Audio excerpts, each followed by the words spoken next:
Hello my dear students, कैसे हैं आप सब। उम्मीद करता हूं अच्छे होंगे और अपने स्टडीज को लेकर कॉन्फिडेंट होंगे। आज मैं आपके सामने एक नए चैप्टर के साथ फिर से आया हूं और वो आपका नया चैप्टर है बायो मॉलिक्यूल्स। अगर मैं एकेडमिक पॉइंट ऑफ व्यू से बात करूं, अगर मैं आपके board examination point of view से बात करूं, तो ये जो चैप्टर है वो 3 मार्क्स का चैप्टर है और बहुत ही इंटरेस्टिंग चैप्टर है। इसमें आपको बहुत सारे बातें बायोलॉजिकल रिलेटेड होगा, बायोलॉजी सब्जेक्ट से रिलेटेड होगा। तो जो मैथ्स वाले स्टूडेंट इस वीडियो को व्यू कर रहे हैं, देख रहे हैं, आप बिल्कुल अपना कॉन्फिडेंट लूज ना करें। आप बिल्कुल मेरी बातों को ध्यान से सुने। बहुत ही इंटरेस्टिंग वे में मैं आपको इस चैप्टर को अच्छे से समराइज करवा दूंगा। समझा ही नहीं दूंगा, अच्छे से आपको याद भी करवा दूंगा। तो आइए मैं स्टार्ट करता हूं, इनिशिएट करता हूं इस चैप्टर के मीनिंग से कि आखिर बायोमॉलिक्यूल वर्ड का पहले मतलब क्या होता है। तो स्टूडेंट, ये जो बायो है, इस बायो का मतलब होता है लिविंग बींग्स। और लिविंग बींग्स का जहां तक बात है तो प्लांट, एनिमल और ह्यूमन बींग सभी को एक साथ आप लिविंग बींग्स कह सकते हैं। तो वो सभी मॉलिक्यूल्स या वैसे सभी ऑर्गेनिक कंपाउंड जो लिविंग बींग के जीवित रहने के लिए, हेल्दी रहने के लिए, बॉडी को प्रॉपर ग्रो करने के लिए, बॉडी में प्रॉपर मूवमेंट करने के लिए और बॉडी में होने वाले डिफरेंट प्रोसेस जैसे रेस्पिरेशन, डाइजेशन, सर्कुलेशन, एक्सक्रीशन और मूवमेंट करने में के लिए जरूरी हो या हेल्पफुल हो, तो वैसे ही सभी मॉलिक्यूल्स को हम लोग, वैसे ही सभी ऑर्गेनिक कंपाउंड को एक साथ हम लोग बायो मॉलिक्यूल्स कहते हैं। एग्जाम्पल के फॉर्म में समझना, जैसे बॉयज एंड गर्ल्स दोनों को एक साथ स्टूडेंट कहते हैं, जैसे डे एंड नाइट दोनों को एक साथ 24 आवर्स कहते हैं, वैसे ही वो सभी ऑर्गेनिक कंपाउंड जो लिविंग बीइंग के सर्वाइवल के लिए, हेल्दी रहने के लिए, बॉडी को प्रॉपर ग्रोथ करवाने के लिए, बॉडी में प्रॉपर डेवलपमेंट करवाने के लिए, बॉडी को अपने बॉडी को एक जगह से दूसरे जगह तक मूव करवाने के लिए या बॉडी में होने वाले सभी प्रोसेस को करने के लिए जरूरी हो, वैसे ही सभी मॉलिक्यूल्स को एक साथ हम बायो मॉलिक्यूल्स कहते हैं। तो बात आया कि आखिर किस मॉलिक्यूल्स के बारे में बात किया जा रहा है, किस ऑर्गेनिक कंपाउंड के बारे में बात किया जा रहा है या किस ऑर्गेनिक कंपाउंड को हम लोग बायो मॉलिक्यूल्स कहते हैं। तो एग्जांपल है बायोमॉलिक्यूल का carbohydrate, fats, protein, nucleic acid, vitamins, enzymes और हार्मोन्स। ये नाम तो अलग अलग है, लेकिन अगर इन सभी को हम एक साथ मिला के पढ़ेंगे तो हम इन सभी को एक साथ बायोमॉलिक्यूल्स कहेंगे, क्योंकि ये सभी मॉलिक्यूल लिविंग बीइंग के जीवित रहने के लिए, हेल्दी रहने के लिए, बॉडी में प्रॉपर ग्रोथ करवाने के लिए, बॉडी में डेवलपमेंट, अपने बॉडी को डेवलप करने के लिए या बॉडी में होने वाले डिफरेंट प्रोसेस करने के लिए, ये सभी मॉलिक्यूल हर लिविंग बीइंग के लिए जरूरी है। इसीलिए इन सभी मॉलिक्यूल को एक साथ हम लोग बायोमॉलिक्यूल्स कहते हैं। बायोमॉलिक्यूल्स को समझने के बाद स्टूडेंट, बायोमॉलिक्यूल का हम लोग पहला एग्जांपल लेने जा रहे हैं, जिसको हम लोग कहते हैं कार्बोहाइड्रेट्स। कई बार आप इस नाम को सुने होंगे और सुने क्या होंगे, अपने ब्रेकफास्ट में, लंच में, डिनर में आप कार्बोहाइड्रेट्स कंज्यूम भी करते हैं, खाते भी हैं, एंजॉय भी करते हैं। तो स्टूडेंट, सबसे पहले मैं डिस्कस करने जा रहा हूं कार्बोहाइड्रेट्स। कार्बोहाइड्रेट्स का दूसरा नाम है सैकेराइड्स और इस सैकेराइड्स का मतलब भी होता है शुगर। और शुगर आप किसको कहते हैं, आप ये बात जानते हैं। अगर आप शुगर नहीं कहना चाहते हो तो आप सैकेराइड्स कहो, और अगर आप सैकेराइड्स नहीं कहना चाहते हो तो कार्बोहाइड्रेट्स कहो। अब सबसे पहले हम लोग समझते हैं कि कार्बोहाइड्रेट्स का मीनिंग क्या होता है। तो स्टूडेंट, जब हम लोग के पास संसाधन कम था, टेक्नोलॉजी कम था, बुक रिसोर्सेज वगैरह बहुत कम था, नॉलेज कम था हम लोग के पास, तो उस समय में हम लोग कार्बोहाइड्रेट को कैसे डिफाइन किए थे, या ओल्ड डेफिनेशन कार्बोहाइड्रेट का क्या है, पहले आप वो समझ लीजिए। कार्बो का मतलब है कार्बन और हाइड्रेट्स का मतलब है वाटर, और वाटर का फॉर्मूला होता है H2O, और H2O कहने का मतलब हो गया हाइड्रोजन और ऑक्सीजन। मतलब कार्बन, हाइड्रोजन और ऑक्सीजन, कार्बन, हाइड्रोजन और ऑक्सीजन से मिलके बनने वाला वैसा मॉलिक्यूल या वैसा बायोमॉलिक्यूल या वैसा ऑर्गेनिक कंपाउंड जिसका फॉर्मूला CnH2nOn हो, वैसे ही बायोमॉलिक्यूल्स या ऑर्गेनिक कंपाउंड को हम कार्बोहाइड्रेट्स कहते हैं। ये ओल्ड डेफिनेशन है, पहले क्या बोला जाता था वो सुन लो। कार्बन, हाइड्रोजन और ऑक्सीजन से मिलके बनने वाला वो ऑर्गेनिक कंपाउंड या मिलके बनने वाला वो बायोमॉलिक्यूल्स जिस कंपाउंड का फॉर्मूला CnH2nOn हो, मतलब जितना आप देख सकते हैं इस फॉर्मूला पर देखेंगे तो आप पाएंगे कि ऑक्सीजन का नंबर उतना ही है जितना कार्बन का नंबर है, और हाइड्रोजन का नंबर कार्बन का नंबर से 2 गुना है, डबल है। तो कार्बन, हाइड्रोजन और ऑक्सीजन से मिलकर बनने वाला कंपाउंड जिसमें ऑक्सीजन का नंबर कार्बन के नंबर के बराबर हो और हाइड्रोजन का नंबर कार्बन के नंबर का दुगना हो, और पूरे कंपाउंड का ही मॉलिक्यूल, पूरे कंपाउंड का ही जनरल फॉर्मूला CnH2nOn हो, तो वैसे ही बायोमॉलिक्यूल या ऑर्गेनिक कंपाउंड को कार्बोहाइड्रेट्स कहते हैं। तो इस फॉर्मूला के बेसिस पर कार्बोहाइड्रेट का डेफिनेशन दे दिया गया कि वो कंपाउंड जिसमें कार्बन, हाइड्रोजन, ऑक्सीजन हो और जिसका फॉर्मूला ये हो, तो वैसे ऑर्गेनिक कंपाउंड को बायोमॉलिक्यूल कहते हैं। उसके बाद क्या हुआ स्टूडेंट, हमारे सामने नेचर में बहुत सारे ऐसे कंपाउंड आने लगे जो इस फॉर्मूला को सेटिस्फाई तो कर रहे हैं लेकिन वो कार्बोहाइड्रेट नहीं थे। जैसे कि लैक्टिक एसिड जो दूध में प्रेजेंट होता है, लैक्टिक एसिड जो मिल्क में प्रेजेंट होता है, इसका फॉर्मूला क्या होता है C3H6O3। आप देख सकते हैं कि ऑक्सीजन का नंबर उतना ही है जितना कार्बन का नंबर है, और हाइड्रोजन का नंबर कार्बन के नंबर का दुगना है, मतलब वो इस फॉर्मूला पर सेट कर रहा है। लेकिन लैक्टिक एसिड कार्बोहाइड्रेट तो नहीं है। अरे एसिड तो टेस्ट वाइज सोर होता है, खट्टा होता है, और कार्बोहाइड्रेट को आपने शुगर कहा है, मतलब वो स्वीट इन टेस्ट आपने कहा है। तो इस फॉर्मूला पर तो ये आपको इस फॉर्मूला पर तो ये कंपाउंड सेट कर रहा है, लेकिन ये कंपाउंड आपका कार्बोहाइड्रेट नहीं है। तो फिर कह दिया गया चलो ये एक्सेप्शन है, मान लेते हैं कि इकलौता ऐसा कंपाउंड है जो कार्बोहाइड्रेट के फॉर्मूला पर सेट कर रहा है लेकिन कार्बोहाइड्रेट नहीं है। फिर क्या हुआ, फिर एक और कंपाउंड हमें मिल गया एसिटिक एसिड, जिसका फॉर्मूला भी इस पर सेट कर रहा है C2H4O2। आप फिर से देख सकते हैं कि ऑक्सीजन का जो नंबर है उतना ही है जितना कार्बन का नंबर है, और हाइड्रोजन का जो नंबर है वो कार्बन के नंबर का दुगना है। लेकिन फिर वही बात, एसिड तो टेस्ट वाइज सोर होते हैं, ये कार्बोहाइड्रेट कैसे हो सकते हैं, लेकिन इस फॉर्मूला पर तो सेट कर रहा है। मतलब हमें कुछ ऐसे कंपाउंड मिलने लगे जो कार्बोहाइड्रेट नहीं थे लेकिन इस फॉर्मूला पर सेट कर रहे थे, और कुछ हमें ऐसे ऑर्गेनिक कंपाउंड भी मिलने लगे जो कार्बोहाइड्रेट थे लेकिन इस फॉर्मूला पर सेट नहीं कर रहे थे। जैसे सुक्रोज, जिसको आप चीनी कहते हो स्टूडेंट, इसका फॉर्मूला क्या है C12H22O11। जरा आप चेक करेंगे इस बात को, क्या ऑक्सीजन का नंबर क्या उतना है जितना कार्बन का नंबर है, और क्या हाइड्रोजन का नंबर कार्बन के नंबर से डबल है। लेकिन ये तो आपका कार्बोहाइड्रेट है, लेकिन फिर भी वो इस फॉर्मूला पर सेट नहीं कर रहा है। और भी बहुत सारे हैं, डीऑक्सीराइबोज, ये सब कार्बोहाइड्रेट है, इसका फॉर्मूला है C5H10O4। ये कार्बोहाइड्रेट है लेकिन इस फॉर्मूला पर सेट नहीं कर रहा है। और भी बहुत सारे हैं, रैमनोज, इसका फॉर्मूला है C6H12O5। मतलब क्या हुआ, ऐसे बहुत सारे कार्बोहाइड्रेट थे जो इस फॉर्मूला पर सेट नहीं कर रहे थे, और ऐसे बहुत सारे कंपाउंड थे जो इस फॉर्मूला पर सेट कर रहे थे मगर कार्बोहाइड्रेट्स नहीं थे। तो इसका मतलब तो ये हुआ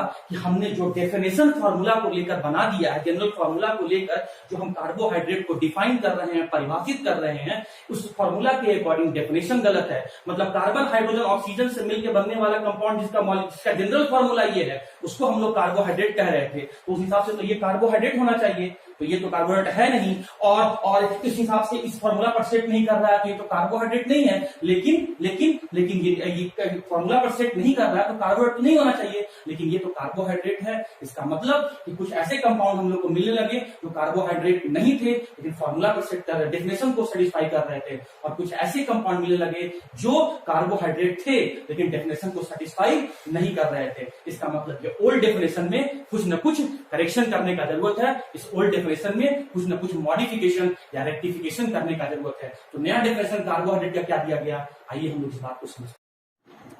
तो स्टूडेंट्स, कार्बोहाइड्रेट के ओल्ड डेफिनेशन को जब रिजेक्ट कर दिया गया तो कार्बोहाइड्रेट्स का एक नया डेफिनेशन दिया गया। तो कार्बोहाइड्रेट की नए डेफिनेशन को समझने से पहले मुझे यहाँ पर 2 नया वर्ड समझाना पड़ेगा। एक समझाना पड़ेगा कि ऑप्टिकल एक्टिविटी क्या होता है, और दूसरा समझाना पड़ेगा कि कायरल मॉलिक्यूल क्या होता है। तो आइए समझते हैं। आप बहुत अच्छे ढंग से जानते हैं कि कार्बन का वैलेंसी 4 होता है। कार्बन का वैलेंसी 4 होता है। Carbon nature wise tetra valent होता है। जब कार्बन के चारों वैलेंसी में अलग अलग ग्रुप जुड़ा हुआ रहे, कार्बन के चारों वैलेंसी में अलग अलग ग्रुप जुड़ा हुआ रहे। आप देख सकते हैं मैंने कार्बन के चारों वैलेंसी में अलग अलग ग्रुप जोड़ा हुआ है। तो ऐसे कार्बन को हम लोग कायरल कार्बन कहते हैं। कायरल पढ़ेंगे आप, देखिए आपसे क्या पढ़ेंगे, कायरल, कायरल, का कायरल, कायरल। तो जब कार्बन के चारों वैलेंसी में डिफरेंट डिफरेंट एटम या ग्रुप ऑफ एटम जुड़ा हुआ रहे तो ऐसे कार्बन को कायरल कार्बन कहते हैं। और कायरल कार्बन रखने वाले मॉलिक्यूल को हम लोग कायरल मॉलिक्यूल कहते हैं। एग्जाम्पल फिर से समझते हैं। हम लोग बहुत अच्छे ढंग से जानते हैं कि कार्बन का वैलेंसी 4 होता है। कार्बन के एक वैलेंसी में मैंने हाइड्रोजन जोड़ दिया, एक वैलेंसी में मैंने हाइड्रोक्सी जोड़ दिया, एक वैलेंसी में मैंने मिथाइल ऐड कर दिया और एक वैलेंसी में मैंने इथाइल ऐड कर दिया। तो आप देख सकते हैं कि कार्बन के चारों वैलेंसी में अलग अलग एटम या फिर ग्रुप ऑफ एटम जुड़े हुए हैं। तो ऐसे कार्बन को हम लोग कायरल कार्बन कहते हैं और कायरल कार्बन रखने वाले मॉलिक्यूल को हम लोग कायरल मॉलिक्यूल कहते हैं। तो स्टूडेंट मैंने आपको कायरल मॉलिक्यूल समझा दिया। अब मैं समझाता हूं आपको ऑप्टिकल एक्टिविटी क्या होता है या फिर ऑप्टिकल एक्टिव सब्सटेंस क्या होता है। ऑप्टिकल एक्टिविटी क्या होता है या ऑप्टिकल एक्टिव सब्सटेंस क्या होता है। ये जो वर्ड ऑप्टिकल है ये लिया गया है ऑप्टिक्स से, और ऑप्टिक्स का मतलब होता है लाइट और एक्टिविटी का मतलब होता है रोटेट करवाने वाला। मतलब वैसे सब्सटेंस जो प्लेन पोलराइज लाइट को, जो प्लेन पोलराइज लाइट को क्लॉकवाइज में या फिर एंटी क्लॉकवाइज डायरेक्शन में रोटेट करवाए, या तो क्लॉकवाइज में रोटेट करवाए या तो एंटी क्लॉकवाइज डायरेक्शन में रोटेट करवाए। किसको? प्लेन पोलराइज लाइट को। तो ऐसे सब्सटेंस को हम लोग ऑप्टिकल एक्टिव सब्सटेंस कहते हैं और प्रोसेस को हम लोग ऑप्टिकल एक्टिविटी कहते हैं। तो ये होता क्या है, आइए इसको डायग्राम से समझते हैं। मैंने यहां पर लाइट का एक सोर्स ले लिया, कैंडल। आप चाहो तो बल्ब ले सकते हो, आप चाहो तो लैंप ले सकते हो, आप चाहो तो टॉर्च ले सकते हो, आप चाहो तो CFL बल्ब ले सकते हो, कुछ भी ले सकते हो। तो इस कैंडल से जो लाइट निकल रहा है वो सभी डायरेक्शन में ट्रेवल कर रहा है, वाइब्रेट कर रहा है या ऑसिलेट कर रहा है। तो जब लाइट सभी डायरेक्शन में ट्रेवल करे, ऑसिलेट करे, तो ऐसे लाइट को हम लोगों ने कह दिया नॉर्मल लाइट। मतलब लाइट जो है वो डाइवर्स कर गया है, लाइट जो है वो डाइवर्स कर गया है। अब इस लाइट को हम लोगों ने निकोल प्रिज्म से पास करवाया। तो ये प्रिज्म का प्रॉपर्टी होता है कि जो लाइट डाइवर्स कर गया है उस सभी लाइट को वो कन्वर्ज करवा दे। तो हर डायरेक्शन में जो लाइट यहाँ पर ऑसिलेट कर रहा है, वाइब्रेट कर रहा है, तो ये प्रिज्म क्या करवाता है, सभी लाइट को कन्वर्ज करवा के एक ही प्लेन में वाइब्रेट करवाना शुरू कर देता है या ऑसिलेट करवाना शुरू कर देता है। तो वैसा लाइट जो सिर्फ और सिर्फ एक ही डायरेक्शन में ऑसिलेट या वाइब्रेट करे, तो ऐसे लाइट को हम लोग प्लेन पोलराइज लाइट कहते हैं। और वैसा सब्सटेंस जो प्लेन पोलराइज लाइट को क्लॉकवाइज या एंटी क्लॉकवाइज में रोटेट करवाए, तो ऐसे सब्सटेंस को हम लोग ऑप्टिकल एक्टिव सब्सटेंस कहते हैं और प्रोसेस को हम लोग ऑप्टिकल एक्टिविटी कहते हैं। तो स्टूडेंट अब हम लोग कैसे पहचानेंगे कि सब्सटेंस ऑप्टिकल एक्टिव सब्सटेंस है, मतलब सब्सटेंस जो है वो प्लेन पोलराइज लाइट को क्लॉकवाइज में या एंटी क्लॉकवाइज में रोटेट करवाएगा। तो ऑप्टिकल एक्टिव सब्सटेंस वही होगा जो मॉलिक्यूल कायरल मॉलिक्यूल होगा। मतलब जिस मॉलिक्यूल में कम से कम एक कार्बन कायरल कार्बन हो, तो वही सब्सटेंस जो है वो प्लेन पोलराइज लाइट को क्लॉकवाइज में या एंटी क्लॉकवाइज में रोटेट करवाएगा। मतलब वो सब्सटेंस को हम लोग ऑप्टिकल एक्टिव सब्सटेंस कहेंगे। तो उम्मीद करता हूं optical activity, optical active substance और कायरल कार्बन और कायरल मॉलिक्यूल आपको समझ में आ गया है। अब मैं आता हूं कार्बोहाइड्रेट का नया डेफिनेशन, न्यू डेफिनेशन क्या कहा जाता है। ओके स्टूडेंट्स, तो जब ओल्ड डेफिनेशन को रिजेक्ट कर दिया गया तो नया डेफिनेशन क्या दिया गया, आइए समझते हैं। मैं वापिस उसी डेफिनेशन पे आ रहा हूं, न्यू डेफिनेशन पे। कार्बोहाइड्रेट्स का दूसरा नाम सैकराइड्स होता है और सैकराइड्स का मतलब शुगर होता है। तो नया डेफिनेशन क्या कहा गया कार्बोहाइड्रेट का, वो सुनिए। Optically active substance, optically active substance मतलब वैसे सब्सटेंस जो प्लेन पोलराइज लाइट को क्लॉकवाइज में या फिर एंटी क्लॉकवाइज डायरेक्शन में रोटेट करवाते हो। दैट कंटेन पॉलीहाइड्रोक्सी अल्डिहाइड और ketone are known as carbohydrate. अब समझो इस बात को, इसका मतलब क्या हुआ। वैसे ऑर्गेनिक कंपाउंड, वैसे बायोमॉलिक्यूल्स जिसमें अल्डिहाइड या फिर कीटोन प्रेजेंट हो, as the main functional group और एक से ज्यादा हाइड्रोक्सी ग्रुप प्रेजेंट हो एज द सब्स्टिट्यूएंट और सेकेंडरी फंक्शनल ग्रुप, साथ ही साथ वो सब्सटेंस प्लेन पोलराइज्ड लाइट को क्लॉकवाइज या एंटी क्लॉकवाइज डायरेक्शन में रोटेट करवाता हो, तो ऐसे सब्सटेंस को हम लोग क्या बोले? कार्बोहाइड्रेट। देखो 3 बार, एक ऐसा सब्सटेंस जिसमें मेन फंक्शनल ग्रुप के रूप में क्या हो? एल्डिहाइड चाहे कीटोन। उसके बाद एक से ज्यादा उसमें और क्या प्रेजेंट हो? Hydroxy group. और साथ ही साथ वो सब्सटेंस प्लेन पोलराइज लाइट को रोटेट करवाने वाला हो, क्लॉकवाइज में चाहे एंटी क्लॉकवाइज में। तो ये जो तीनों कंडीशन को पूरा करता है, तो ऐसे सब्सटेंस को हम लोग क्या कहेंगे? कार्बोहाइड्रेट्स। तो स्टूडेंट, मैंने यहाँ पर कुछ एग्जाम्पल लिखा है, हम लोग एग्जाम्पल से समझेंगे कि क्या ये एग्जाम्पल को हम लोग कार्बोहाइड्रेट कह सकते हैं कि नहीं। तो आइए पहला एग्जाम्पल में, क्या आपको एल्डिहाइड फंक्शनल ग्रुप दिख रहा है? क्या आपको यहाँ पर एक से ज्यादा हाइड्रोक्सी ग्रुप दिख रहा है? और अब चेक करेंगे इस वाले कार्बन पर, इधर लगा है हाइड्रोजन, इधर लगा है राइट साइड में हाइड्रोक्सी, ऊपर में लगा हुआ है एल्डिहाइड और नीचे में लगा हुआ है हाइड्रोक्सी मिथाइल। तो इस कार्बन पर चारों का चारों वैलेंसी में डिफरेंट डिफरेंट ग्रुप जुड़ा हुआ है। तो ये कार्बन कौन सा कार्बन हो गया? Chiral carbon. और कायरल कार्बन रखने वाला मॉलिक्यूल क्या कहला दिया? तो कायरल मॉलिक्यूल। अब देखो कि ये 3 कंडीशन पूरा कर रहा है कि नहीं। क्या ये मेन फंक्शनल ग्रुप के रूप में एल्डिहाइड चाहे कीटोन रखा हुआ है? हाँ, पहला कंडीशन पूरा हो गया। क्या एक से ज्यादा हाइड्रोक्सी है? हाँ, दूसरा कंडीशन भी पूरा हो गया। क्या ये मॉलिक्यूल कायरल मॉलिक्यूल है जिस कारण से ये प्लेन पोलराइज्ड लाइट को क्लॉकवाइज या एंटी क्लॉकवाइज डायरेक्शन में रोटेट करवा सकता है? हाँ, तीनों कंडीशन पूरा हो गया। तो yes, this compound is the carbohydrate. अब इस पर आ जाओ।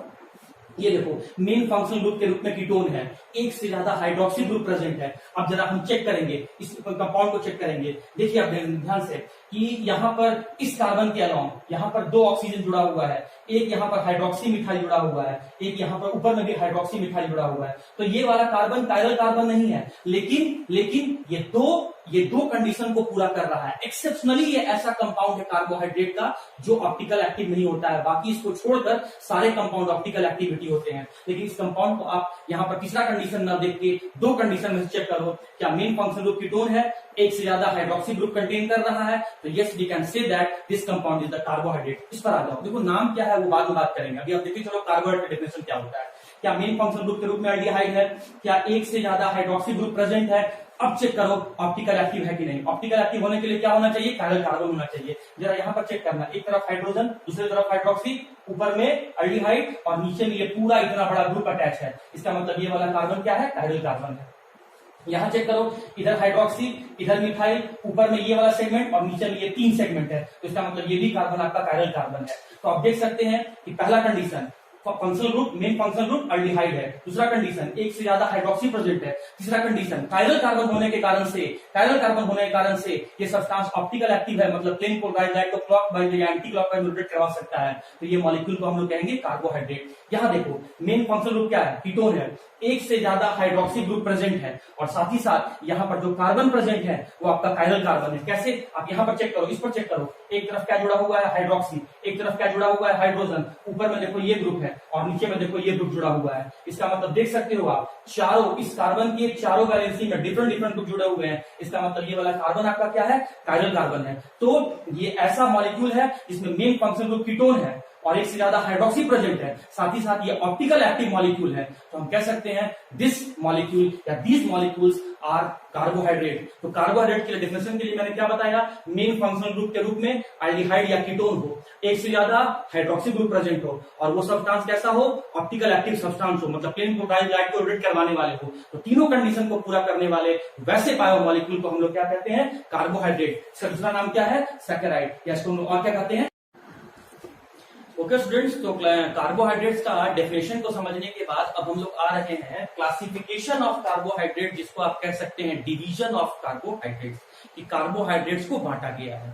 जैसे आप लोग को जेंडर के हिसाब से, स्टूडेंट जितने भी स्टूडेंट होते हैं सभी को जेंडर के हिसाब से 2 टाइप में बांटा गया है, बॉयज एंड गर्ल्स। तो कार्बोहाइड्रेट को भी बांटा गया है। तो बांटने के लिए कंडीशन क्या लिया गया है? On the basis of hydrolysis, मतलब वाटर के साथ रिएक्शन करवाने के बेसिस पर, हाइड्रोलाइसिस के बेसिस पर, उसके बाद टेस्ट के बेसिस पर और उसके बाद नेचर के बेसिस पर।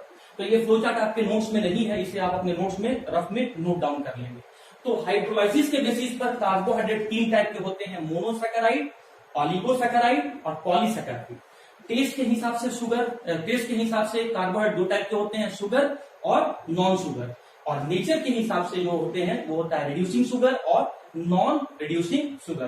तो एग्जामिनेशन पॉइंट ऑफ व्यू से रिड्यूसिंग शुगर और नॉन रिड्यूसिंग शुगर इंपॉर्टेंट है, और इधर मोनोसैकेराइड, ओलिगोसैकेराइड और पॉलीसैकेराइड भी इंपॉर्टेंट है। अच्छा, अगर आप ये वाला पोर्शन बना लिए हैं तो इसमें थोड़ा सा मैं और ऐड कर देना चाहता हूं कि मोनोसैकेराइड को मैं इसे मिटा दे रहा हूं। अच्छा, मैं इसको समझा के मिटा दे रहा हूं कि वैसे कार्बोहाइड्रेट जो टेस्ट वाइज स्वीट होंगे, जो वैसे कार्बोहाइड्रेट जो टेस्ट वाइज स्वीट होंगे, टेस्ट करने के हिसाब से आपको मीठा लगे, तो ऐसे कार्बोहाइड्रेट को आप शुगर कहेंगे। और वैसे कार्बोहाइड्रेट जो टेस्ट वाइज शुगर नहीं लगेंगे, कोई टेस्ट ही नहीं होगा, स्वीट का तो बात ही छोड़िए, कोई टेस्ट ही नहीं होगा, तो ऐसे कार्बोहाइड्रेट को हम लोग कहेंगे नॉन शुगर। तो टेस्ट के हिसाब से जो मीठा लगे कार्बोहाइड्रेट तो शुगर, जिसमें कोई टेस्ट नहीं हो उसे हम कहेंगे नॉन शुगर। तो ये वाला पोर्शन अगर आप समझ गए हैं तो मैं इस वाले पोर्शन को थोड़ा सा रब कर दे रहा हूं ताकि मैं इस वाले पोर्शन में कुछ और ऐड कर सकूं। तो मैं इस वाले पोर्शन को यहां से मैं हटा देता हूं। हाँ जी, तो मैं आपको समझाता हूं कि मोनोसैकेराइड, ओलिगोसैकेराइड, पॉलीसैकेराइड क्या है, बट उससे पहले आप ये समझ लीजिए कि फिर मोनोसैकेराइड फिर आगे चल के दो भाग में डिवाइड हो जाता है। एक को हम लोग कहते हैं एल्डोजेज और फिर कहते हैं कीटोजेज, एल्डोजेज और कीटोजेज। ओलिगोसैकेराइड फिर आगे चल के तीन पार्ट में यहाँ पर डिवाइड हो जाता है। एक है आपका डाइसैकेराइड, अरे सैकेराइड का मतलब शुगर ही होता है, डाइसैकेराइड, ट्राइसैकेराइड और फिर टेट्रासैकेराइड, टेट्रासैकेराइड। फिर पॉलीसैकेराइड भी आगे चल के दो टाइप में क्लासिफाई हो जाता है। एक होता है आपका होमोपॉलीसैकेराइड, होमोपॉलीसैकेराइड, होमोपॉलीसैकेराइड, और एक होता है आपका हीटरोपॉलीसैकेराइड। तो ये रहा स्टूडेंट, मैं ये सारे पॉइंट्स को आपको एक बाय एक करके एक्सप्लेन करता हूं। 1 2 3 4 5 6 7 8 9 10 11 और 12। मैं 12 पॉइंट्स को बारी बारी से एक करके एक्सप्लेन कर देता हूं, फास्ट में रिवीजन करवाता हूं। कार्बोहाइड्रेट को तीन टर्म के बेसिस पर क्लासिफाई किया गया है, हाइड्रोलाइसिस, टेस्ट और नेचर। नेचर के हिसाब से दो टाइप, रिड्यूसिंग और नॉन रिड्यूसिंग। टेस्ट के हिसाब से दो टाइप, शुगर और नॉन शुगर। हाइड्रोलाइसिस के हिसाब से तीन टाइप, मोनोसैकेराइड, ओलिगोसैकेराइड और पॉलीसैकेराइड। तो अब मैं बारी बारी से यहां से स्टार्ट करता हूं कि मोनोसैकेराइड यहां से क्या है।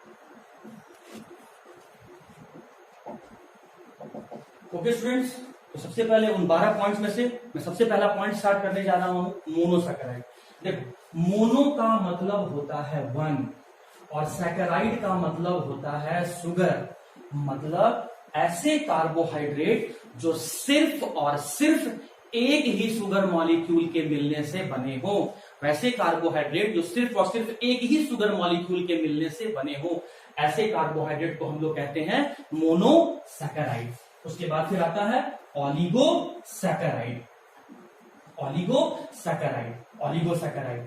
सैकेराइड का मतलब क्या होता है? शुगर। ऐसे कार्बोहाइड्रेट ऐसे सैकेराइड या ऐसे शुगर मॉलिक्यूल, वैसे शुगर मॉलिक्यूल या वैसे कार्बोहाइड्रेट जो 2 से लेकर 10 शुगर मॉलिक्यूल के मिलने से बने हो, 2 से लेकर 10 शुगर मॉलिक्यूल के मिलने से बने हो। ये कितने शुगर मॉलिक्यूल के मिलने से बना है? ये सिर्फ एक ही शुगर मॉलिक्यूल के मिलने से बना हो तो ऐसे कार्बोहाइड्रेट को मोनोसैकेराइड। जो 2 से लेकर 10 शुगर मॉलिक्यूल के मिलने से बना हो तो ऐसे कार्बोहाइड्रेट को ओलिगोसैकेराइड। और अगर हम बात करें पॉलीसैकेराइड, तो सैकेराइड का मतलब क्या बताएं? शुगर। और पॉली का मतलब मोर देन 10 यहां कहना है। तो ऐसे कार्बोहाइड्रेट जो 10 से ज्यादा शुगर मॉलिक्यूल के मिलने से बना हो, तो ऐसे कार्बोहाइड्रेट को हम लोग पॉलीसैकेराइड कहते हैं। एग्जाम्पल के रूप में लेते हैं स्टूडेंट, आप ध्यान दीजिएगा। अगर हम बोले ग्लूकोज और बोल रहे हैं कि ये सिर्फ एक ही शुगर मॉलिक्यूल है, तो इसका मतलब ये सिर्फ एक ही शुगर मॉलिक्यूल है, तो ये हो गया आपका मोनोसैकेराइड। अब आप यहां पर आ जाइए, ग्लूकोज, मैं शॉर्ट में लिख रहा हूं, ग्लूकोज और फ्रुक्टोज के मिलने से बन रहा है आपका सुक्रोज। तो सुक्रोज के बारे में हमसे पूछा कि सुक्रोज मोनोसैकेराइड है, ओलिगोसैकेराइड है कि पॉलीसैकेराइड है। तो जो सुक्रोज है वो 2 शुगर मॉलिक्यूल के मिलने से बना है, और 2 शुगर मॉलिक्यूल के मिलने से बनने वाले कार्बोहाइड्रेट को हम लोग कहते हैं ओलिगोसैकेराइड। अब मैं यहां बता रहा हूं आपको 250 मतलब 250 ग्लूकोज का मॉलिक्यूल जब कंबाइन करता है तो मिलता है एक कार्बोहाइड्रेट जिसका नाम है स्टार्च। तो पूछा गया कि स्टार्च मोनोसैकेराइड है, ओलिगोसैकेराइड है कि पॉलीसैकेराइड है। सिंस ये मोर देन 10 ग्लूकोज मॉलिक्यूल के मिलने से बन रहा है, और इसीलिए स्टार्च जो है वो आपका पॉलीसैकेराइड है। मैं फिर से एग्जांपल समझाता हूं स्टूडेंट। अगर हम कहते हैं कि ये सिर्फ और सिर्फ एक ही शुगर मॉलिक्यूल है, तो इसका मतलब ये एक ऐसा कार्बोहाइड्रेट है जो सिर्फ एक ही शुगर मॉलिक्यूल के मिलने से बना है, तो इसे हम कहेंगे मोनोसैकेराइड। और एग्जांपल के रूप में समझाता हूं। अगर मैं कह रहा हूं लैक्टोज के बारे में कि ग्लूकोज और गैलेक्टोज के मिलने से लैक्टोज बन रहा है, मतलब ये ऐसा कार्बोहाइड्रेट है जो दो शुगर मॉलिक्यूल के मिलने से बन रहा है, तो हम कह सकते हैं कि ये कार्बोहाइड्रेट ऑलिगोसैकेराइड है। क्योंकि ऑलिगोसैकेराइड का डेफिनेशन है ऐसे शुगर के मॉलिक्यूल जो 2 से लेकर 10 शुगर मॉलिक्यूल के मिलने से बनते हैं, ऐसे को हम लोग ऑलिगोसैकेराइड कहते हैं। और मैंने कहा कि 6000 ग्लूकोज मॉलिक्यूल आपस में कंबाइन किया तो एक कार्बोहाइड्रेट बन रहा है जिसका नाम है सेल्यूलोज। तो बताएं सेल्यूलोज मोनोसैकेराइड है, ऑलिगोसैकेराइड है या पॉलीसैकेराइड है? तो सिंस सेल्यूलोज 10 से ज्यादा मोनोसैकेराइड, 10 से ज्यादा शुगर मॉलिक्यूल के मिलने से बन रहा है, इसीलिए सेल्यूलोज जो है वो आपका पॉलीसैकेराइड का एग्जाम्पल है। अब मैं उल्टा इसी बात को समझाता हूं स्टूडेंट। सबसे छोटा कार्बोहाइड्रेट जिसको वाटर के हेल्प से डिसोसिएट करके और छोटे शुगर मॉलिक्यूल में नहीं बदला जा सके। मैं फिर से बोल रहा हूं, मोनो का मतलब 1, सैकेराइड का मतलब शुगर, मतलब वैसे सबसे छोटे शुगर के मॉलिक्यूल या वैसे सबसे छोटे वाले कार्बोहाइड्रेट्स जिनका हाइड्रोलाइसिस नहीं हो सकता है, मतलब जिनको वाटर के हेल्प से डिसोसिएट करके और छोटे कार्बोहाइड्रेट में नहीं बदला जा सकता है, मतलब उसका हाइड्रोलाइसिस नहीं हो सकता है, मतलब वाटर के हेल्प से उसको और डिसोसिएट नहीं करके नहीं बदला जा सकता है, नहीं किया जा सकता है, तो ऐसे कार्बोहाइड्रेट को हम कह रहे हैं मोनोसैकेराइड। वैसे कार्बोहाइड्रेट जिसको वाटर के हेल्प से डिसोसिएट करके, मतलब हाइड्रोलाइसिस करके दो से लेकर 10 छोटे छोटे शुगर मॉलिक्यूल में कन्वर्ट किया जा सके, तो हमने कहा हम वैसे कार्बोहाइड्रेट को हम लोग ऑलिगोसैकेराइड कहेंगे। जैसे मैंने इसका हाइड्रोलाइसिस करवाया, मतलब वाटर के साथ इसका रिएक्शन करवाया, तो वाटर के प्रेजेंस में ये मॉलिक्यूल, ये शुगर का मॉलिक्यूल डिसोसिएट होकर 2 छोटे छोटे शुगर मॉलिक्यूल फॉर्म किए, तो इसका मतलब ये ऑलिगोसैकेराइड है। आप लेफ्ट टू राइट भी डेफिनेशन बोल सकते हो और राइट टू लेफ्ट भी डेफिनेशन बोल सकते हो। ऐसा शुगर का मॉलिक्यूल जो 2 से लेकर 10 शुगर मॉलिक्यूल के मिलने से बना हो, तो उसे ऑलिगोसैकेराइड कहेंगे। और अगर इधर से बोलेंगे तो ऐसे शुगर के मॉलिक्यूल जो वाटर के साथ रिएक्ट करके, जो वाटर के प्रेजेंस में डिसोसिएट होके 2 शुगर मॉलिक्यूल को, 2 से लेकर 10 शुगर मॉलिक्यूल का फॉर्मेशन करे, तो ऐसे मॉलिक्यूल को, ऐसे शुगर को हम लोग ऑलिगोसैकेराइड कहते हैं। एक बार मैं लेफ्ट टू राइट डेफिनेशन बोलता हूं, फिर राइट टू लेफ्ट डेफिनेशन बोलूंगा। ऐसे कार्बोहाइड्रेट जो 10 से ज्यादा शुगर मॉलिक्यूल के मिलने से बने हो, तो ऐसे कार्बोहाइड्रेट को हम लोग पॉलीसैकेराइड कहेंगे। और अगर राइट से लेफ्ट में डेफिनेशन बोलूं, तो ऐसे कार्बोहाइड्रेट्स जिसका हाइड्रोलाइसिस करके, मतलब वाटर के साथ रिएक्शन करवा के, मतलब वाटर के प्रेजेंस में डिसोसिएट करवा के 10 से ज्यादा शुगर मॉलिक्यूल का फॉर्मेशन करे, तो ऐसे कार्बोहाइड्रेट्स को हम लोग पॉलीसैकेराइड कहते हैं। सैकेराइड का मतलब शुगर होता है, रफ में सुन लेना, जो एक शुगर मॉलिक्यूल के मिलने से बना हो मोनोसैकेराइड, जो 2 से लेकर 10 शुगर मॉलिक्यूल के मिलने से बना हो ऑलिगोसैकेराइड, जो 10 से ज्यादा शुगर मॉलिक्यूल के मिलने से बना हो पॉलीसैकेराइड। उल्टा वैसा कार्बोहाइड्रेट जिसका हाइड्रोलाइसिस नहीं हो सके मोनोसैकेराइड, ऐसा कार्बोहाइड्रेट जिसका हाइड्रोलाइसिस करके 2 से 10 शुगर मॉलिक्यूल का फॉर्मेशन किया जा सके ऑलिगोसैकेराइड। और ऐसा कार्बोहाइड्रेट जिसका हाइड्रोलाइसिस करवा के, मतलब वाटर के साथ रिएक्शन करवा के 10 से ज्यादा छोटे शुगर मॉलिक्यूल का फॉर्मेशन किया जा सके, तो उसे हम लोग पॉलीसैकेराइड कहते हैं। स्टूडेंट्स, अभी मैंने आपको मोनोसैकेराइड का डेफिनेशन बताया, और जल्दी से मैं समराइज कर देता हूं कि वैसे कार्बोहाइड्रेट जो सिर्फ और सिर्फ एक शुगर मॉलिक्यूल के मिलने से बनते हो, या वैसे कार्बोहाइड्रेट जिसका हाइड्रोलाइसिस नहीं हो सकता है, मतलब जिसको वाटर के हेल्प से डिसोसिएट करके और छोटे शुगर मॉलिक्यूल या कार्बोहाइड्रेट में नहीं तोड़ा जा सकता है, उसे मैंने मोनोसैकेराइड कहा। अब मोनोसैकेराइड को आगे भी क्लासिफाई करते हैं on the basis of, short में लिख रहा हूं, on the basis of functional group and number of carbon के नंबर के बेसिस पर और फंक्शनल ग्रुप के बेसिस पर मोनोसैकेराइड को क्लासिफाई किया गया है। अगर मोनोसैकेराइड में फंक्शनल ग्रुप एल्डिहाइड हो, तो ऐसे मोनोसैकेराइड को हम लोग एल्डोजेस कहते हैं। और अगर मोनोसैकेराइड में फंक्शनल ग्रुप कीटोन हो, तो ऐसे मोनोसैकेराइड को हम लोग कीटोजेस कहते हैं। एल्ड वर्ड एल्डिहाइड के लिए है, ओजेज शुगर के लिए है, ऐसे शुगर के मॉलिक्यूल जिसमें मेन फंक्शनल ग्रुप क्या हो, एल्डिहाइड हो, तो ऐसे शुगर मॉलिक्यूल कहेंगे एल्डोजेस। कीट कीट कीट कीट का मतलब कीट वर्ड लिया गया है कीटोन के लिए, और ओजेस का मतलब होता है शुगर। ऐसे शुगर के मॉलिक्यूल जिसमें मेन फंक्शनल ग्रुप क्या हो, कीटोन हो, उसे क्या बोला गया, कीटोजेस। अब एल्डोजेस को आगे डिवाइड किया गया है on the basis of number of carbon. तो मैं थोड़ा सा इसको यहां से हटा दे रहा हूं, क्योंकि मैं सिर्फ अभी आपको एल्डोजेस ही समझाऊंगा। तो चलो देखो, एल्डोजेस 3 कार्बन का भी हो सकता है, 4 कार्बन का भी हो सकता है, 5 कार्बन का भी हो सकता है, और 6 कार्बन का भी हो सकता है। चलो भैया, शुगर मॉलिक्यूल है तो शुगर के लिए क्या बोले, ओजेस। मेन फंक्शनल ग्रुप क्या है, एल्डिहाइड, तो उसको क्या बोला गया, एल्डोजेस एल्डोजेस एल्डोजेस। अच्छा, एक चीज और, शुगर मॉलिक्यूल है तो क्या बोला गया, ओजेस। कार्बन का नंबर कितना है, 3, तो 3 के लिए क्या कहा गया, ट्राइओजेस। मेन फंक्शनल ग्रुप क्या है, एल्ड, तो क्या कहा गया, एल्डो ट्राइओजेस।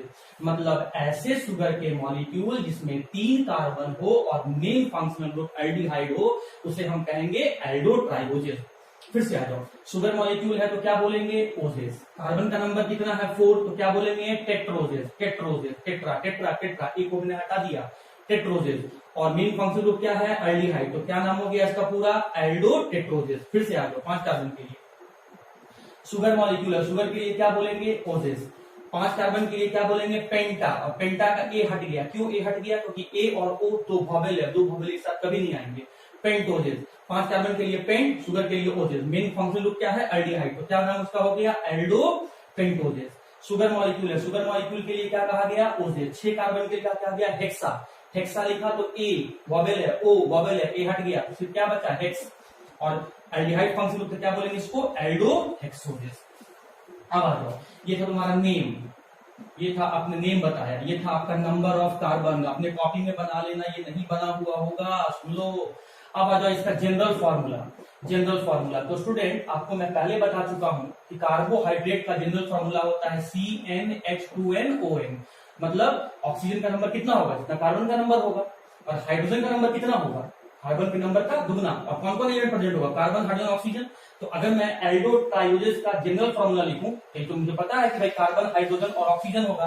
कार्बन का नंबर 3 दिया है, तो उस हिसाब से ऑक्सीजन का नंबर भी 3 हो जाएगा, और हाइड्रोजन का नंबर कितना हो जाएगा, 6।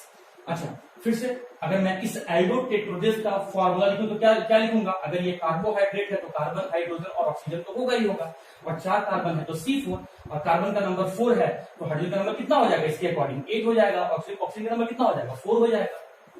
अच्छा, कार्बन, अगर इसका मैं फॉर्मूला लिखने जा रहा हूं तो कार्बन, हाइड्रोजन, ऑक्सीजन तो होगा ही होगा। कार्बन का नंबर कितना है, 5, हाइड्रोजन का नंबर कितना हो जाएगा, 10, ऑक्सीजन का नंबर कितना हो जाएगा, 5। फिर से अगर ये कार्बोहाइड्रेट है, मोनोसैकेराइड है, कार्बोहाइड्रेट है, तो इसमें कार्बन, हाइड्रोजन, ऑक्सीजन तो प्रेजेंट होगा ही होगा। कार्बन का नंबर कितना है, 6, हाइड्रोजन का नंबर कितना हो जाएगा, 12, ऑक्सीजन का नंबर कितना हो जाएगा। ये तो आपका फॉर्मूला हो गया। एग्जाम्पल, जो तुम्हारे एग्जाम में सबसे ज्यादा इंपॉर्टेंट है, एग्जाम्पल ही पूछता है। तो भाई शुरू में थोड़ा तकलीफ होता है एग्जाम्पल याद करने में, बट आप एग्जाम्पल को एक बार 2 बार लिख के याद करेंगे, आपको याद हो जाएगा। 3 कार्बन रखने वाला, 3 कार्बन का मोनोसैकेराइड जिसमें मेन फंक्शनल ग्रुप एल्डिहाइड हो, जिसका फॉर्मूला, जनरल फॉर्मूला C3H6O3 है, वैसे एल्डो ट्राइओजेस को, ऐसे मोनोसैकेराइड का एग्जांपल क्या है, ग्लिसरल एल्डिहाइड, ग्लिसरल एल्डिहाइड। वैसा मोनोसैकेराइड जिसमें 4 कार्बन हो, मेन फंक्शनल ग्रुप एल्डिहाइड हो, जिसका जनरल फॉर्मूला C4H8O4 हो, उसका एग्जांपल क्या है, इराइथ्रोज, इराइथ्रोज। ऐसा मोनोसैकेराइड जिसमें 5 कार्बन है, मेन फंक्शनल ग्रुप एल्डिहाइड है, जिसका जनरल फॉर्मूला C5H10O5 है, उसका आपका एग्जांपल क्या हो जाएगा, राइबोज और जाइलोज, जाइलोज, जाइलोज, जाइलोज। वैसा मोनोसैकेराइड जिसमें 6 कार्बन हो, मेन फंक्शनल ग्रुप एल्डिहाइड हो, इसको एल्डोहेक्सोज कहते हो, जिसका जनरल फॉर्मूला C6H12O6 है, उसका एग्जांपल क्या हो जाएगा, ग्लूकोज और गैलेक्टोज। तो देख सकते हैं स्टूडेंट कि मैंने मोनोसैकेराइड को कार्बन के बेसिस पर और एल्डिहाइड और कीटोन जैसे फंक्शनल ग्रुप के बेसिस पर, मतलब फंक्शनल ग्रुप और नंबर ऑफ कार्बन के बेसिस पर मैंने मोनोसैकेराइड को डिवाइड कर दिया। तो मैं सारा एल्डोजेस को यहां लिख दिया हूं। अब मैं इसी बात को कीटोजेस के लिए आपको समझ।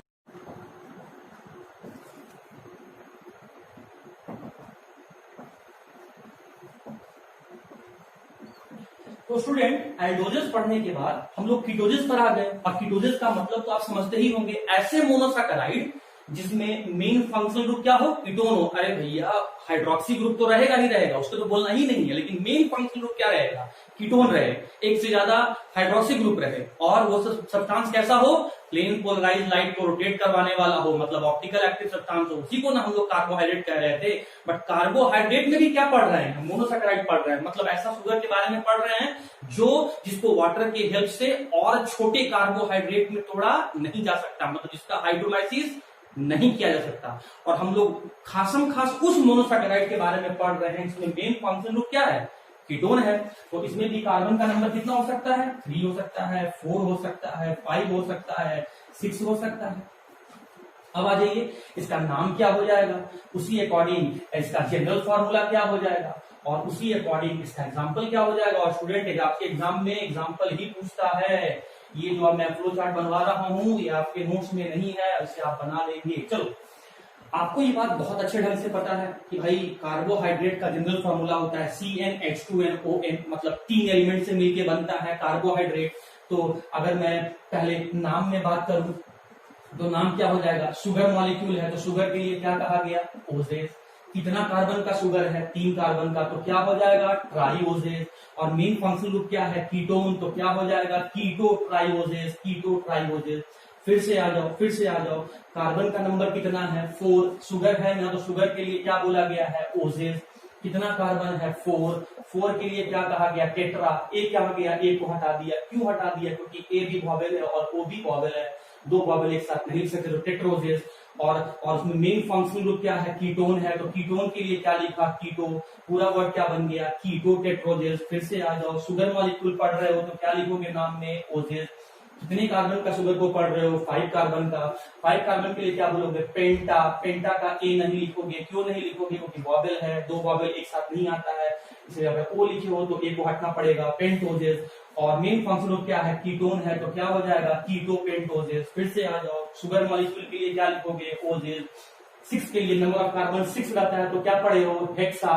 हेक्सा में तुम क्या लिखोगे, हेक्स। एक को छोड़ रहे हो क्योंकि वो वॉवेल है, 2 वॉवेल एक साथ नहीं लिखना है, इसलिए हेक्स लिखा गया है, हेक्सोजेस हो गया। मेन फंक्शन क्या है, कीटोन है, तो क्या लिखोगे, कीटो, पूरा नाम क्या हो गया, कीटो हेक्सोजेस। अब आ गया इसका फॉर्मूला, अगर ये वाकई में कार्बोहाइड्रेट है तो कार्बन हाइड्रोजन ऑक्सीजन तो होगा ही, और कार्बन का नंबर तुमको 3 दिया है तो हाइड्रोजन का नंबर इसका डबल होगा, ऑक्सीजन का नंबर वही होगा जो कार्बन का नंबर होगा।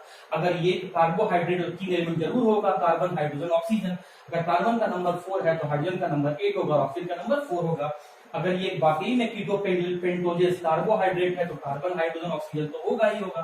कार्बन का नंबर 5 दे दिया तो हाइड्रोजन का नंबर हो जाएगा आपका 10, ऑक्सीजन का नंबर हो जाएगा आपका 5, क्योंकि ऑक्सीजन का नंबर कार्बन के नंबर के बराबर ही होगा।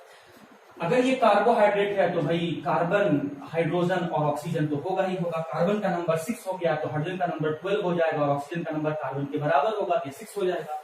अब आ जाओ स्टूडेंट इसका एग्जाम्पल। तो थोड़ा थोड़ा आपको एग्जाम्पल के लिए आपको मेहनत करना पड़ेगा स्टूडेंट। चलो अभी एग्जाम्पल याद करते हैं। डाई हाइड्रोक्सी एसीटोन, भैया इसको जरूर याद रखना, ये इकलौता ऐसा एक्सेप्शन एग्जाम्पल है कार्बोहाइड्रेट का जो ऑप्टिकली एक्टिव नहीं होता है। बाकी सभी कार्बोहाइड्रेट प्लेन को लाइट को रोटेट करवाते हैं, लेकिन एक्सेप्शनली DHA, शॉर्ट फॉर्म इसका DHA, जो कि आपका ऑप्टिकली एक्टिव नहीं होता है, लेकिन मेन फंक्शन को कीटोन रखता है और एक से ज्यादा हाइड्रोक्सी ग्रुप रखता है, इसीलिए कार्बोहाइड्रेट कहा गया है, कार्बन हाइड्रोजन ऑक्सीजन के मिलने से बना है। हाँ जी, इसका एग्जांपल, उसका एग्जांपल था स्टूडेंट इराइथ्रोज। किसका एग्जांपल, एल्डो टेट्रोजेस का एग्जांपल था इराइथ्रोज। तो कीटो टेट्रोजेस का एग्जांपल होगा इराइथ्रोलोज, इराइथ्रोज नहीं इराइथ्रोलोज, इराइथ्रोलोज, इराइथ्रोलोज, इराइथ्रोलोज। अब आ जाओ तुम यहां पर,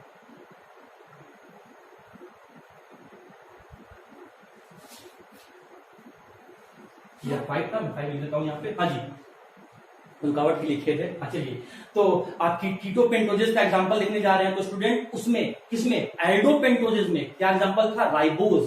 तो यहाँ क्या हो जाएगा, राइब्यूलोज, थोड़ा सा चेंजिंग खाली है, राइब्यूलोज। उसका क्या एग्जांपल था, जाइलोज, तो इसका क्या हो जाएगा, जाइलुलोज, जाइलुलोज, जाइलुलोज, जाइलुलोज। अच्छा, एल्डो हेक्सोज का एग्जांपल क्या था, ग्लूकोज। तो कीटो हेक्सोज का एग्जांपल क्या हो जाएगा, फ्रुक्टोज। तो आप देख सकते हैं स्टूडेंट कि कैसे मैंने मोनोसैकेराइड को एल्डिहाइड और कीटोन के फंक्शनल ग्रुप के बेसिस पर क्लासिफाई किया। फिर कीटोजेस को भी मैंने कार्बन के बेसिस पर क्लासिफाई किया। उसका नाम लिखना सिखाया आपको, उसका जनरल फॉर्मूला आपको बताया और उसका एग्जाम्पल बताया। और एग्जामिनेशन पॉइंट ऑफ व्यू से एग्जाम्पल ही पूछता है, जैसे इसके पहले वाले साल में पूछा था कि what is the example of the aldohexose, answer क्या जाएगा स्टूडेंट? ग्लूकोज। तो उम्मीद करता हूं आपको ये एल्डोजेस, ग्लूकोजेस, एल्डोजेस, कीटोजेस, मोनोसैकेराइड। ओके स्टूडेंट्स, तो मोनोसैकेराइड के डेफिनेशन के बाद मैंने आपको एल्डोजेस, कीटोजेस बता दिया, मॉलिक्यूलर फार्मूला बता दिया, नाम लिखना बता दिया, एग्जाम्पल बता दिया। तो अब थोड़ा सा यहाँ पर कॉम्पिटिटिव पॉइंट ऑफ व्यू से लिखे गए एग्जाम्पल का मैं थोड़ा स्ट्रक्चर बता देता हूँ। ये कोई जरूरी नहीं है, लेकिन जो student competitive point of view से पढ़ रहे हैं तो अपने नॉलेज को बढ़ाने के लिए वो आप स्ट्रक्चर का लिखने का क्या क्या तरीका होता है, स्ट्रक्चर कैसे बनाना है, वो मैं आपको हिंट कर देता हूँ, वो मैं आपको सिखा देता हूँ। ठीक है, तो आप देखना, अगर समझ में आता है तो ठीक, नहीं समझ में आता है तो टेंशन नहीं लेना है। ये आपके जैक बोर्ड के हिसाब से इंपॉर्टेंट नहीं है, लेकिन हाँ हो सकता है कि आपके कॉम्पिटिटिव एग्जाम में, इंजीनियरिंग में, मेडिकल में, जीमेन में, जी एडवांस में ये क्वेश्चन पूछ दे। तो मैं वैसे सारे स्टूडेंट के लिए मैं थोड़ा सा स्ट्रक्चर कैसे लिखा जाता है वो मैं बता देता हूँ। तो स्ट्रक्चर के लिए जो मैंने ट्रिक बनाया है वो थोड़ा सा आपको हल्का सा ट्रिक बताता हूँ, लेकिन उस ट्रिक को समझने से पहले स्टूडेंट, पहले हमें समझना होगा कि 1 डिग्री अल्कोहल का क्या ट्रिक है, 2 डिग्री अल्कोहल का क्या ट्रिक है और 3 डिग्री अल्कोहल का क्या ट्रिक है। और एक चीज और, जब मैं आगे आपको ग्लूकोज पढ़ाऊंगा, उसका बहुत सारा स्ट्रक्चर बताऊंगा, तो उसमें ये ट्रिक आपको फिर वहां यूज करना पड़ेगा। इसीलिए इस वीडियो को स्किप मत करना, फॉरवर्ड मत करना, ध्यान से सुनना। देखो, चलो पहले हम देखो, यहाँ पर हाइड्रोक्सी ग्रुप दिख रहा है, मतलब अल्कोहल है। इसमें भी आपको हाइड्रोक्सी ग्रुप दिख रहा है, मतलब ये भी अल्कोहल है। इसमें भी आपको हाइड्रोक्सी ग्रुप दिख रहा है, ये भी अल्कोहल है। इसमें भी आपको हाइड्रोक्सी ग्रुप और इसमें भी आपको हाइड्रोक्सी ग्रुप दिख रहा है, मतलब ये अल्कोहल है। अब देखो, हमको कार्बन को देखना है, कार्बन को चेक करना है, लेकिन कौन से कार्बन को? वो कार्बन जो हाइड्रोक्सी से जुड़ा हुआ है। तो ये रहा हाइड्रोक्सी और ये रहा कार्बन। तो हाइड्रोक्सी से जुड़ा हुआ ये कार्बन कितने कार्बन से अटैच है? एक कार्बन से अटैच है। तो ये कितना डिग्री अल्कोहल हो गया? 1 डिग्री अल्कोहल हो गया। चलो ढूंढो हाइड्रोक्सी कहाँ है। मिल गया, हाइड्रोक्सी से जुड़ा हुआ कार्बन आपको दिख रहा है। हाँ जी, उस कार्बन को तुम सर्कल कर लो और बताओ ये कार्बन कितने और कार्बन से जुड़ा हुआ है? डायरेक्टली कितने जुड़ा हुआ है? वो सिर्फ एक जुड़ा हुआ है। अरे इसलिए थोड़ी जुड़ा हुआ है, ये वाला इससे थोड़ी जुड़ा हुआ है, ये इनडायरेक्टली अटैच है। मैं आपसे डायरेक्टली पूछ रहा हूँ, डायरेक्टली किससे अटैच, डायरेक्टली किससे बॉन्ड बनाया हुआ है? तो अपने बगल वाले से। तो ये वाला कार्बन सिर्फ एक कार्बन से जुड़ा हुआ है, तो ये भी आपका 1 डिग्री अल्कोहल है। यहाँ पर हाइड्रोक्सी ग्रुप कहां पर है? मिल गया। उससे जुड़ा हुआ कार्बन देखो कहां पर है? मिल गया। अब ये कार्बन कितने और कार्बन से डायरेक्टली अटैच है? 2 कार्बन से। तो कितना डिग्री अल्कोहल हो गया? 2 डिग्री अल्कोहल हो गया। इस पर आ जाओ, ढूंढो कहां गया हाइड्रोक्सी। मिल गया। हाइड्रोक्सी जुड़ा हुआ कार्बन के पास जाओ, मिल गया। और वो कार्बन डायरेक्टली कितने कार्बन से अटैच है? 2 कार्बन से। कितना डिग्री अल्कोहल हो गया? 2 डिग्री। फिर से आ जाओ, इसमें ढूंढो कि हाइड्रोक्सी कहां है। मिल गया। हाइड्रोक्सी से जुड़ा हुआ कार्बन के पास जाओ, ये रहा कार्बन। ये कार्बन कितने और कार्बन से अटैच है? तो लेफ्ट में है, बॉटम में है, राइट में है। तो 3 कार्बन से। कितना डिग्री अल्कोहल हो गया? 3 डिग्री अल्कोहल। अब समझो स्टूडेंट, अगर 1 डिग्री अल्कोहल है तो उसमें क्या प्रेजेंट है? CH2OH। 1 डिग्री अल्कोहल है तो क्या प्रेजेंट है? CH2OH। तो हम लोग आज के बाद याद रखेंगे डायरेक्टली कि अगर CH2OH हमें दिख गया, अगर CH2OH हमें दिख गया तो तुरंत समझ जाना कि 1 डिग्री अल्कोहल है। चलो अब यहां पर आ जाओ, 2 डिग्री अल्कोहल में क्या दिख रहा है? CHOH। 2 डिग्री अल्कोहल में क्या दिख रहा है? CHOH। तो आज के बाद समझना है, बहुत इंपॉर्टेंट ट्रिक दे रहे हैं आपको स्ट्रक्चर बनाने के लिए। अगर CHOH प्रेजेंट है तो समझ जाना 2 डिग्री अल्कोहल है, या फिर 2 डिग्री अल्कोहल आपका CHOH वहां प्रेजेंट होगा। अब इसमें देख लीजिए 3 डिग्री अल्कोहल है तो इसमें क्या दिख रहा है? COH। तो स्टूडेंट कुछ नहीं है, कार्बन और हाइड्रोक्सी तो हर जगह प्रेजेंट है, बस हाइड्रोजन का अंतर है। 1 डिग्री अल्कोहल में 2 हाइड्रोजन, 2 डिग्री अल्कोहल में 1 हाइड्रोजन, 3 डिग्री अल्कोहल में एक भी हाइड्रोजन नहीं। आप कैसे याद रखोगे? CH2OH रहे 1 डिग्री अल्कोहल, CHOH रहे 2 डिग्री अल्कोहल, और सिर्फ COH रहे तो आपका ये 3 डिग्री अल्कोहल। तो ये ट्रिक आप समझ में आ गया। अब मैं यहां से आपको स्ट्रक्चर बनाना सिखाऊंगा। तो स्टूडेंट, मैं पहले एल्डोज वाला एग्जांपल ले रहा हूँ। Aldo triose, aldo tetrose, aldo pentose, aldo hexose. तो आप यहाँ पर देख रहे हैं, ट्राई लिखा आपने तो नंबर ऑफ कार्बन कितना लिया? 3। तो हाइड्रोजन कितना हो गया? 6। ऑक्सीजन कितना हो गया? 3। टेट्रा बोला तो नंबर ऑफ कार्बन कितना हो गया? 4। कार्बन 4। तो हाइड्रोजन कितना हो गया? 8। ऑक्सीजन कितना हो गया? 4। आपने पेंटोज बोला तो नंबर ऑफ कार्बन कितना हो गया? 5। हाइड्रोजन कितना हो गया? 10। ऑक्सीजन कितना हो गया? 5।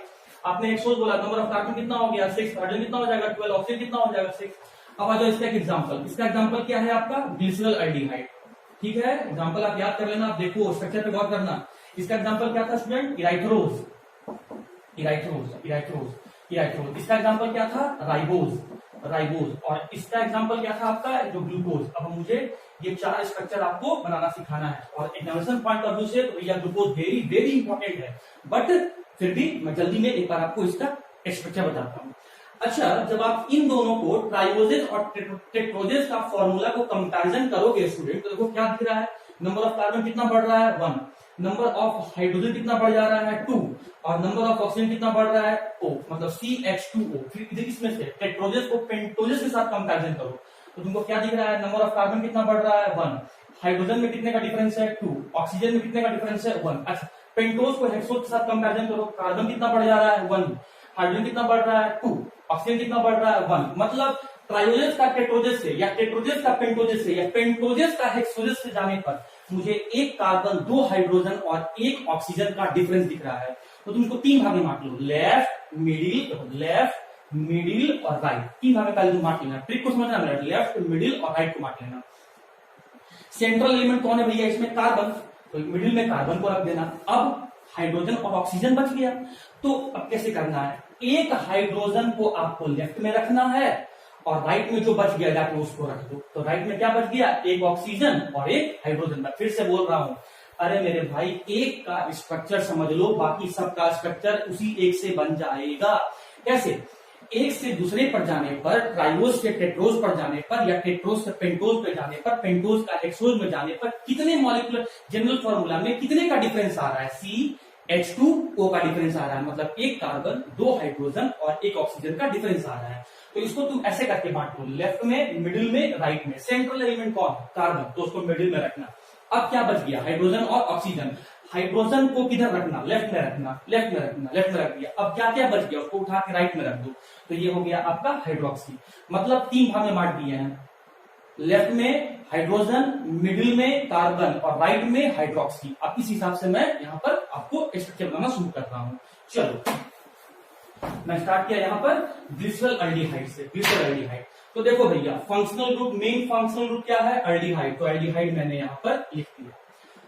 3 कार्बन है, तो अब 3 कार्बन में से आपने 1 कार्बन यूज कर लिया, बचा आपका 2 कार्बन। और जो मैंने आपको यहाँ पर ट्रिक सिखाया था, कैसे रखना है? 1 कार्बन आप यहाँ रख दो, ठीक है? या फिर आप इसको ऐसे समझ लो, 3 कार्बन अरेंज करना है स्टूडेंट, तो एक को तो आपने एल्डिहाइड बना दिया, दूसरे को मिडिल में रख दो और तीसरे को आप 1 डिग्री अल्कोहल बना दो। और 1 डिग्री अल्कोहल के लिए मैंने आपको सिखाया था CH2OH। मतलब आपने क्या किया? 3 कार्बन से एक को एल्डिहाइड बना दिया टॉप में, और जो दूसरा था आपका उसको बॉटम में ले जाकर 1 डिग्री अल्कोहल बना दिया। फिर वो ट्रिक यहाँ पर पुट कर दो, तो तीसरा कार्बन मिडिल में गया, लेफ्ट में क्या रखा था? हाइड्रोजन, और राइट में क्या रखा था? हाइड्रोक्सी। अब देख लो इसको मैं सेट कर रहा है कि नहीं। ये रहा आपका 3 कार्बन, हाइड्रोजन कितना है? 6, यहाँ 1 2 3 2 5 और 1 6। ऑक्सीजन कितना है? 3 1 2 और 3। तो रफ में आप इसको ऐसे समझ सकते हो, एक एल्डिहाइड, एक 1 डिग्री अल्कोहल और फिर बीच में क्या हो जाएगा? CH2O, हाइड्रोजन, कार्बन और हाइड्रोक्सी।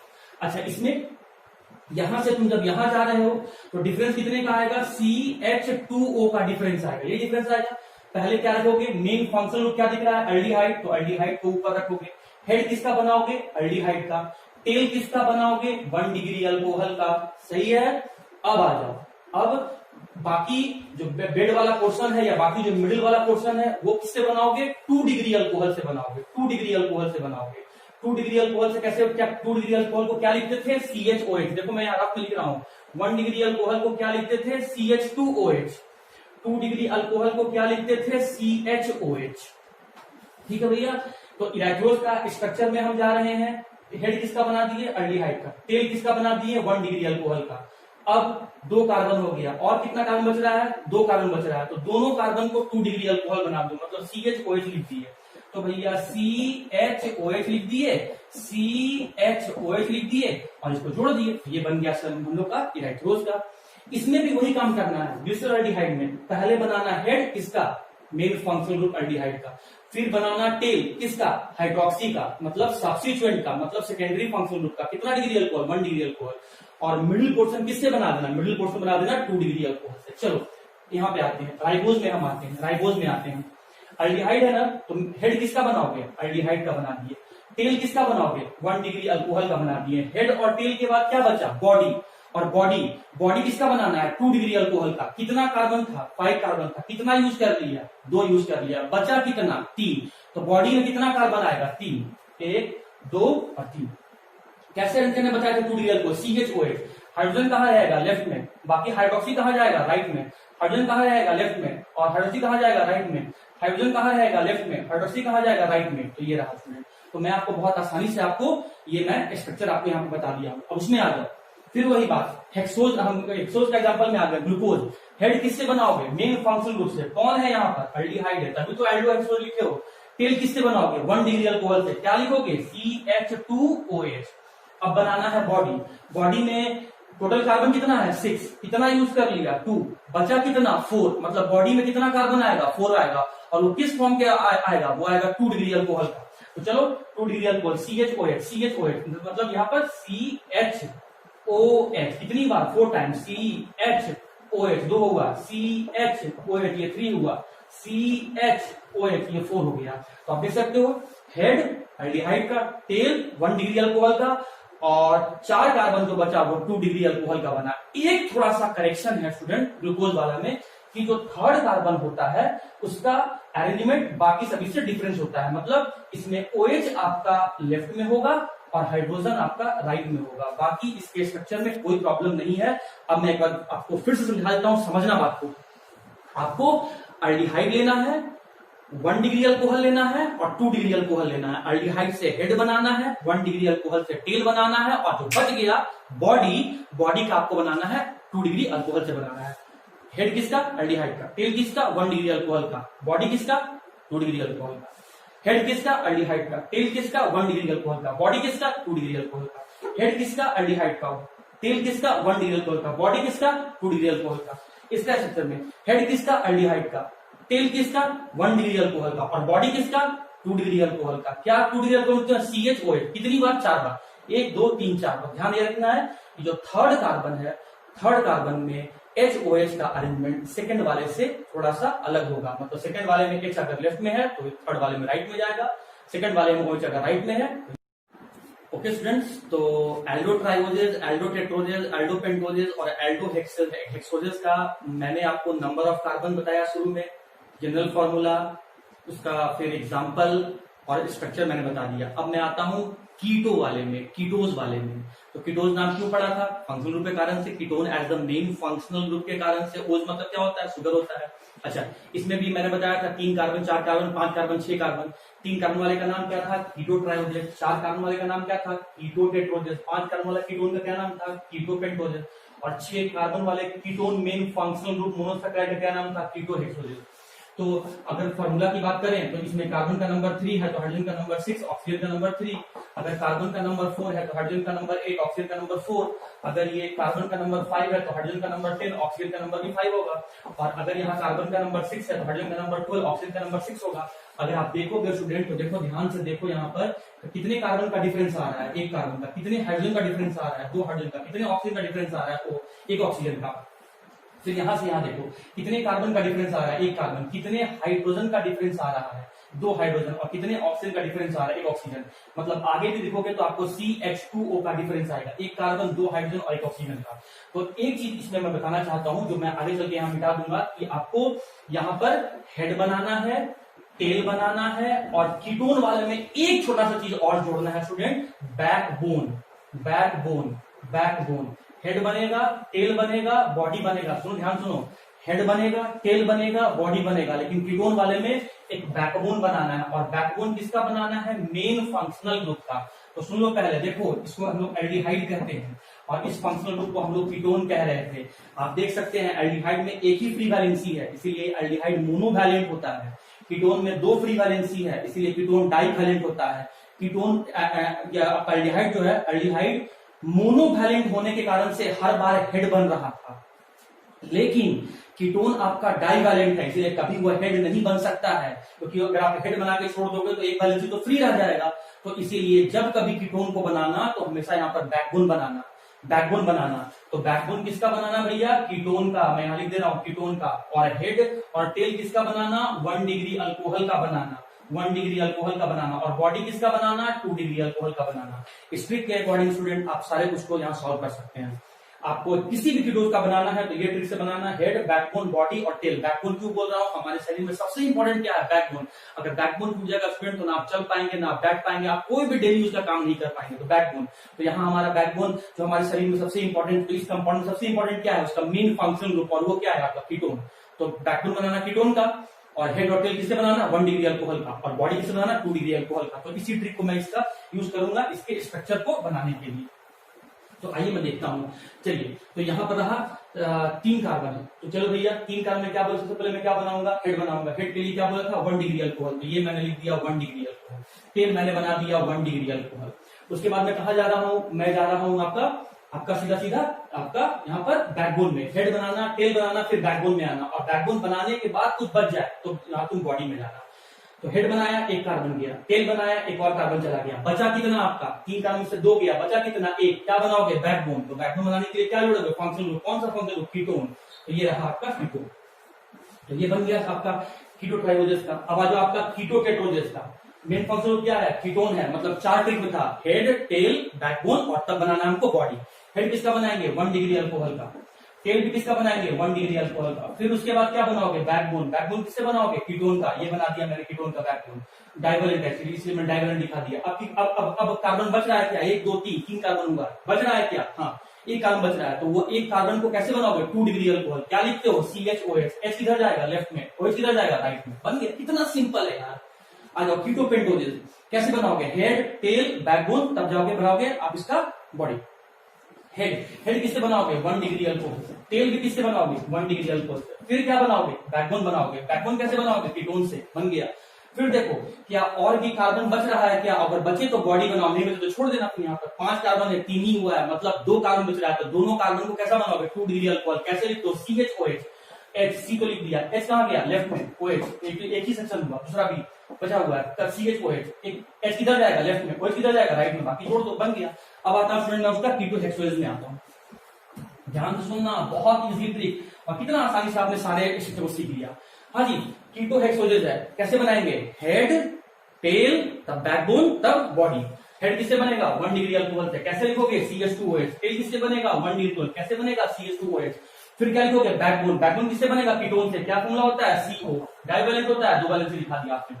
3 यूज किया, कितना बचा, 3 और कार्बन बच रहा है, तो तीनों कार्बन को कैसे लिखोगे, 2 डिग्री अल्कोहल। क्या लिखते हो, CHOH। तो ये रहा C, H कहाँ जाएगा, लेफ्ट में, ये OH। 3 लिखना है भैया, H कहाँ गया, लेफ्ट में, इसका OH कहाँ गया, अभी भी एक और बच रहा है, H कहाँ गया, लेफ्ट में, बाकी कहाँ गया, OH। ये बन गया। तो ये बन गया स्टूडेंट आपका स्ट्रक्चर फ्रुक्टोज का। एक बात यहाँ ध्यान देना स्टूडेंट, जैसा ग्लूकोज में मैंने कहा था कि 3rd कार्बन पर हाइड्रोक्सी लेफ्ट में होता है और हाइड्रोजन राइट में होता है। बस ये थोड़ा चेंजिंग आपको याद रखना है, क्यों होता है मैं आगे बताऊंगा, फिलहाल आप ऐसे। तो इस तरीके से स्टूडेंट मैंने आपको एल्डोजेस में कार्बन का नंबर, उनका नाम, उसका फॉर्मूला, उसका एग्जाम्पल, उसका स्ट्रक्चर, उसी तरीके से कीटोन में कार्बन का नंबर, उसका जनरल फॉर्मूला, उसका नाम, उसका एग्जाम्पल और उसका स्ट्रक्चर बता दिया। एल्डोज का ट्रिक क्या बताया, हेड, टेल और बॉडी। हेड किसका, 1 डिग्री अल्कोहल का, सॉरी हेड किसका, एल्डिहाइड का। टेल किसका, 1 डिग्री अल्कोहल का, याद आ रहा है, और बॉडी किसका, 2 डिग्री अल्कोहल का। ये ट्रिक किसमें था, हेड, टेल, बॉडी किसमें था, एल्डोजेस वाले में।